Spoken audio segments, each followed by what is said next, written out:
और चलिए, बिहार में सीएम नीतीश की आज से प्रगति यात्रा की शुरुआत हो रही है। बगहा से सीएम नीतीश की प्रगति यात्रा की जो शुरुआत है वो होगी। बगहा से सीएम नीतीश कुमार अपने प्रगति यात्रा की शुरुआत करेंगे। आपको बता दें कि नीतीश कुमार के बीते दिनों ही यात्रा पर निकलने की चर्चाएं थी, लेकिन निजी कारणों से सीएम नीतीश कुमार की यात्रा जो है वो टली थी और उसके बाद नई तारीख आई थी यात्रा की, और यात्रा का नाम भी बदला गया था। पहले महिला संवाद यात्रा होने वाली थी, लेकिन उससे बदलकर प्रगति यात्रा की गई थी। और अब देखिए वो तारीख सामने आ गई है।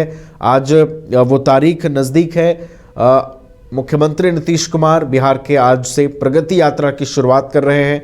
बगहा जिले से इसकी शुरुआत होगी और मुख्यमंत्री नीतीश कुमार के साथ इस यात्रा की शुरुआत के दौरान उनके काफ़ी करीबी माने जाने वाले और बिहार सरकार में वित्त मंत्री विजय चौधरी भी मौजूद रहेंगे। इसके अलावा जिले के प्रभारी मंत्री भी मौजूद रहेंगे। इसके अलावा देखिए अहम चीज़ ये है कि 7 विभागों के एसीएस जो हैं वो भी मुख्यमंत्री नीतीश कुमार की इस यात्रा में मौजूद रहेंगे। और अगर इस यात्रा के अगर आप उद्देश्यों को देखें, इस यात्रा की बारीकियों पर जाएं, इस यात्रा के प्रभावों पर जाएं, तो महिला सशक्तिकरण और बिहार में जो है आधी आबादी की जो बात होती है उसको साधने की कवायद इस यात्रा के जरिए नीतीश कुमार कर सकते हैं। और इस यात्रा के जरिए महिलाओं पर विशेष फोकस नीतीश सरकार का हो सकता है कि महिलाओं को किस तरीके से रोजगार से जोड़ा जाए, उन्हें आत्मनिर्भर बनाया जाए, स्वावलंबी उन्हें बनाया जाए। ये तमाम कवायद इस यात्रा के जरिए की जा सकती है।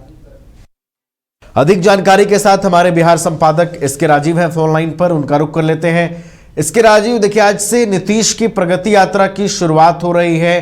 सीएम नीतीश के साथ इस यात्रा में प्रभारी मंत्री भी मौजूद रहेंगे, विजय चौधरी भी मौजूद रहेंगे।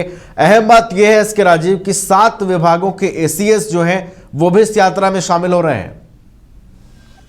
नहीं, देखिए नवीन, दरअसल में नीतीश कुमार की प्रगति यात्रा जो है उसकी शुरुआत आज हो रही है और पटना में 9 बजे चौधरी चरण सिंह के प्रतिमा पर जाकर के वो पुष्पांजलि अर्पित करेंगे और उसके बाद फिर चौपर से वो निकलेंगे बेतिया के लिए, वहां जाएंगे लगभग 10:30 बजे और उसके बाद कई योजनाओं का वो शिलान्यास करेंगे, कई योजनाओं की वो शुरुआत करेंगे, कई योजनाओं का शुभारंभ करेंगे और उसमें कई मंत्री के साथ साथ कई जो प्रिंसिपल सेक्रेटरी लिंक के अधिकारी हैं और कई अधिकारी हैं वो लोग साथ में मौजूद रहेंगे। तो कहीं ना कहीं आप यह कह सकते हैं कि चूंकि 2025 में जो है वो विधिवत चुनावी आगाज हो जाएगा और हम लोग अब चुनावी वर्ष में प्रवेश ही करने वाले हैं, तो यही वजह है कि चाहे वो विपक्ष हो या फिर सरकार हो, वो जनता के द्वार पर पहुंचना चाह रही है, अपनी योजनाओं के विषय में जानकारी देना चाह रही है और उसी के तहत आज से नीतीश कुमार जो है वो प्रगति यात्रा की शुरुआत कर रहे हैं और 28 तारीख तक इनके पहले फेज की यात्रा होगी और उसके बाद फिर अगले साल जो है उनका शेड्यूल बनेगा। तो कहीं ना कहीं से योजनाओं की सौगात एक तरीके से आप कह सकते हैं कि बिहार वासियों को देने के लिए आज से नीतीश कुमार निकल रहे हैं। प्लॉट पर जाएंगे, प्लॉट वेरिफिकेशन करेंगे, यह देखेंगे कि पटना में बैठ करके जो सरकार योजनाएं बनाती हैं उस योजनाओं का क्रियान्वयन या फिर कार्यान्वयन जो है वो कितना जमीनी स्तर पर हो रहा है, अधिकारियों के प्रति जनता का क्या रवैया है और जनता के प्रति अधिकारियों का क्या रवैया है, आने वाले चुनाव में कौन से ऐसे मुद्दे होंगे जिन मुद्दों को अगले 1 साल में सॉल्व किया जा सके जो कि जनता से जुड़ी हुई समस्याएं होंगी। इन तमाम मुद्दों के साथ जो है बिहार के मुख्यमंत्री नीतीश कुमार आज से विधिवत प्रगति यात्रा की शुरुआत कर रहे हैं और साथ में कई मंत्री भी रहेंगे, उसमें बीजेपी कोटे के मंत्री हैं वो भी साथ में रहेंगे और जो अधिकारी हैं, आपको ये पता है कि मुख्यमंत्री का कहीं भी जो शेड्यूल होता है तो उसमें अधिकारी रहते ही हैं, चाहे वो प्रिंसिपल सेक्रेटरी हो या फिर डीजीपी हो या फिर कंसर्न डिपार्टमेंट से जुड़े हुए जो अधिकारी हों तो वो भी साथ में रहेंगे। जी नवीन, चलिए, तो काफी महत्वपूर्ण यात्रा है और जैसा कि आपने बताया इस यात्रा के जरिए सीएम नीतीश कुमार कई सौगात देंगे। इसके अलावा किस तरीके से सरकार की योजनाओं का धरातल पर क्रियान्वयन हो रहा है, इन तमाम चीजों की जानकारी भी सीएम नीतीश इस यात्रा के जरिए लेते नजर आएंगे। बहुत बहुत धन्यवाद एसके राजीव आपका हमारे साथ जुड़ने के लिए और पूरी जानकारी के लिए।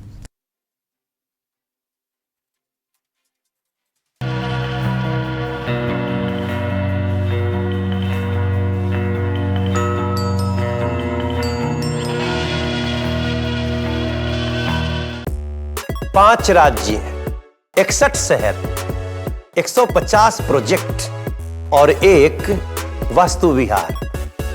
नई सोच, नया घर। बनाए रखिए अपना प्यार, सेवा में है वास्तु विहार।